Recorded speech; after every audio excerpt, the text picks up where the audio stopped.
Good afternoon, ladies and gentlemen, and welcome to another Propagandacast with me, your host, Imperial Dane, and today we have for you a 1 versus 1 on Semois. Yes, indeed, it is a return to Semois by the river, the little French village, and of course rather marked out by the, of course, distinct village in the center, the sort of rivers bisecting the map in two parts with only a few crossing points right here, and there, mirrored here and, well, here and there. So a few points like that, and of course high yield munitions here and there. So my goodness, that's of course all interesting. And let's go have a look at our Engineer squad ready. Did I actually remember to turn down the volume? No, I did not. Let's get on to that. So there we go. My apologies, but nonetheless, Lijunhh, that's an awfully interesting name or not, but nonetheless there is 28th Infantry Division ready to lead the charge. And who shall be facing him? Howdoyoulikemeknow. That's an awfully interesting name of the Panzer Lehr, I suspect. Reconnaissance Abteilung, launching a swift assault in the night to probe the American defenses, perhaps even break through, with the Lijunhh acting as the American defenders in the night. The Americans generally themselves rarely actually attacked in the night, preferring to attack during the day, and of course the Germans would decide that was silly and of course would attack often during the night, using that to their advantage. Usual start here, engineers. Wait, no, not the usual start. In fact, 3 engineer teams from the beginning. That's interesting. That's certainly a bit distinctively different. At the same time, we of course, well, probably going to see some Panzer Grenadiers coming out of the headquarters for the Panzer Lehr. No. Well, this is a rather unusual start from both sides. 2 Kettenkrauts and 3 engineers. 2 of them most certainly going to be acting as point seizers or territorial capturers, conquerors. Engineers, well, they're not much of a conqueror, never were. But setting up the barracks, of course, engineers were rarely in the sort of frontline units. For example, pioneers were, and when they finally were, it was usually because the Americans didn't really have any other infantry, and that usually happened by the later stages of World War II, late 1944, 1945, where casualties were so high they had a hard time replacing them, which, for example, resulted in one case during Operation Nordwind, the German attacks during the New Year's. 1 armored division was in fact sent in with only engineers to act as infantry, and it got badly mauled by the Germans. I don't believe it was, I can't remember the division they were facing. It might probably have been some Volksgrenadiers, or possibly the 6th SS Gebirgsdivision Nord. But nonetheless, we are seeing engineers popping out. Of course, a bit of a delay there, so we probably won't be seeing any riflemen in quite a bit of while yet, but we are seeing 2 Panzer Grenadier teams out for the Panzer Lehr commander. Not really easy to sort of liken that into any sort of name, so we'll just be referring to him as the Panzer Lehr commander. There we go, getting up into the building. Gewehr 43 is blasting away. Gewehr for 43 meaning, well, rifle 43 basically. Gun 43 basically referring to that fact that gun, and then it was set into production in 1943, which is usually when you see some sort of year being set to some gun, it's usually the year it went into production. Just if you're curious, of course, all armies had a sort of different way of numbering things. For example, the Americans just gave it a letter and a number. The M1 Garand, the M1 Carbine, the M4 Sherman, M3 and M5 Stuart, and so on. Engineers sneaking by. Of course, it was the British that actually named the tanks. The Americans just gave them numbers. Riflemen coming under fire here, facing those Panzer Grenadiers inside the building. We're also having a small engagement here. Panzer Grenadiers seeking into a building as well. Good usage of buildings there. Riflemen being a bit exposed, but only having to face 1 Panzer Grenadier with a Gewehr 43, of course. Grants them a slight advantage.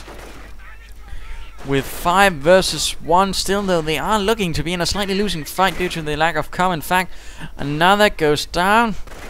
That's a bit interesting.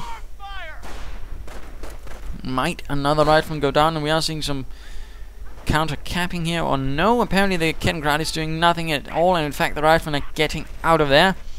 A bit of light skirmishing here, engineers getting away in the face of these Panzer Grenadiers, while Panzer Grenadiers are engaging the engineers up here, most interestingly. Looks like these engineers, oh dear, are in a lot of trouble. And looks like they might in fact be lost. Yes, there we go, getting out of there, but it is too late, shot through the head. And the Panzer Grenadiers can claim 3 engineers dead already. Riflemen are on the move, while these chaps are still waiting here, apparently not doing much at the moment. Slight engagement probably going to be happening soon here. And what is this? We're already seeing a supply yard, only 2 rifleman teams, apparently going to sort of a lot of territory seizure in the beginning, and then swiftly moving towards some sort of motor pool. A bit interesting, but at the same time, due to the Kettenkrad and of course Panzer Grenadiers being a bit more swifter and powerful, and of course in greater numbers already, this is of course placing the American commander at a bit of a disadvantage with the lack of infantry to really push through at any point, in particular since he's not focusing them. He's spreading them out, in fact letting the Panzer Grenadiers dealing with them piecemeal, in fact from the safety of some rather solid buildings. In fact, of course the problem with this is of course if the American decided to focus on one point at a time, in fact threw in some flamethrowers, it could very easily end up badly for those Panzer Grenadiers. In fact, teams might be lost rather swiftly, so that of course is the weakness of such tactics.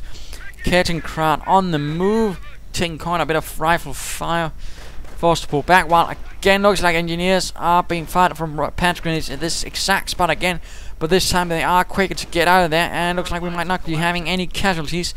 Hooray! And riflemen are moving up, but not through this path again, perhaps looking to join up with their comrades, and not a bad move. We are seeing a motor pool going up as well, and a Panzer Jäger command is up as well for the Panzer Lehr. Panzer. And looks like we have a small engagement out here in the open. Riflemen and Panzer Grenadiers exchanging shots. So we have 4 teams of Panzer Grenadiers. Now looks like they might be losing here to the Riflemen though, although Riflemen are not looking good either. There we go, down to 1 Panzer Grenadier and forced to run the gauntlet, while Riflemen are taking shots at the poor devil. And what is this? We are seeing Luftwaffe, of course Luftwaffe having the only Kettenkrads that can cloak. And of course the Luftwaffe itself use Kettenkrads to sort of act as taxis and movers of things on their airfields. So using this for perhaps a bit of reconnaissance, and we are seeing an observation post again, sort of confirming the idea that he's swiftly going for some armor. Another rifleman team in fact going out, and engineers being equipped with flamethrowers at Libitum. Riflemen moving through here, taking again fire from this building with the Gewehr 43s. 1 rifleman is down, wounded, left behind on this small ridge. And so far the Panzer Lehr are holding most of the territory, although the Americans are doing a bit of good with their harassment, but again, doesn't seem to be any sort of focused efforts. But there we go, large assault party moving out, numerous flamethrowers and riflemen moving through the mists. It looks like these Panzer Grenadiers are finally getting out, apparently stretching their legs a bit, and are going to be faced right away with flamethrowers. 1 engineer down, another engineer might in fact be lost. Now Panzer Grenadiers are moving in larger numbers, but flamethrowers are firing away, lighting up the poster thing right there. 2 Panzer Grenadiers down, 1 engineer team might have to get out of there. Get out of there, there we go, but looks like it might be cut down by those most vicious Panzer Grenadiers of the Panzer Lehr. And we are seeing a T-17 armored car, T-17 being a bit of a nasty piece of work, although it can feel a bit inaccurate at times. And what is this? We are seeing the Marder 3M tank hunter. Rifleman forced into a retreat. Interesting move for the Panzer Lehr commander to go for this. Not what you usually see, in particular if you're not expecting armored cars, then something a bit swifter would perhaps be a bit more recommendable. And this T-17 is beginning to clear out these Panzer Grenadiers quite nicely. In fact, 1 Panzer Grenadier has already been flung out a window due to the high explosive shells. Panzer Grenadiers and riflemen exchanging fire here, and a 2nd rifleman team forcing the Marder 3 away again. Marder 3s are not assault guns, they are pretty terrible when it comes to dealing with infantry. Of course these Panzer Grenadiers are not, but the T-17 is still continuing to lay down a lot of pressure. And the Marder 3 continues to blast away with its Pak 40 gun, which is mounted on the chassis of the Panzer 38T. Again, the Germans were quite fond of that chassis and did a lot of things with it. One of them, of course, being the Hetzer, which itself saw a lot of variants, including one flamethrower tank, a sort of even heavier version of the Stu 42, basically with a 105mm howitzer. And there was also the Berghitzer. So, quite a lot of things out of that chassis. And the fresh assault force engineers moving in once more with flamethrowers, forcing the Panzer Grenadiers out into a run. Kettenkrad still reporting in from the American base. This is Kettenkrad, this is Kettenkrad. I am seeing cowboys. You will tell us something new, Hans. Oh. And we are seeing the Panzer Grenadiers once more setting up right here in some sort of hedgehog positions. Interesting move, but not going to help them much against the T-17, and of course these buildings at the same time also provide cover for the T-17 to clear out these buildings. And looks like the Marder 3 is pulling back while American forces are pushing towards the east. A second Marder 3 is up and the Americans are pushing towards the west, and the center securing territory here, but these riflemen are not looking good. We'll have to retreat. An interesting move for the American commander might be to lay down some mines, for example, here at the crossroads victory point, and perhaps getting a medic station up, sort of preparing for the inevitable Panzer Lehr assault. And engineers coming under fire from the Marder 3, blasting away, of course, with the Pak 40 mount. Always fun to watch these animations. There's nothing quite like watching Company of Heroes for playing it, of course. T-17 moving about, not wanting to face that Pak 40. It will certainly be a very short journey for it, if it does decide to do that. Not entirely sure what's going on in the American base. Looks like some are being reinforced, but that seems a bit... What is this? We are seeing a anti-tank gun coming out. 57mm anti-tank gun, a straight copy of the 6-pounder British anti-tank gun, since the Americans didn't really have anything there and they figured the British one was actually pretty good. T-17 securing Veterancy 1, giving it a slight health boost, and of course some spiffy looking sandbags on top. Not entirely sure why this anti-tank gun looks like to be pulling back behind the building. It won't do much good there. Marder taking up a nice overwatch position there. Panzer Grenadiers hiding in the buildings. A lot of Panzer Grenadiers hiding in the buildings for the Panzer Lehr commander. We are seeing the Kettenkrad moving about as well, and this one is still being sneaky. And T-17 getting a drop on some Panzer Grenadiers, killing another one. 5 kills so far, but it might want to get some repairs from an engineer team before a Marder lands a killing blow for Germany.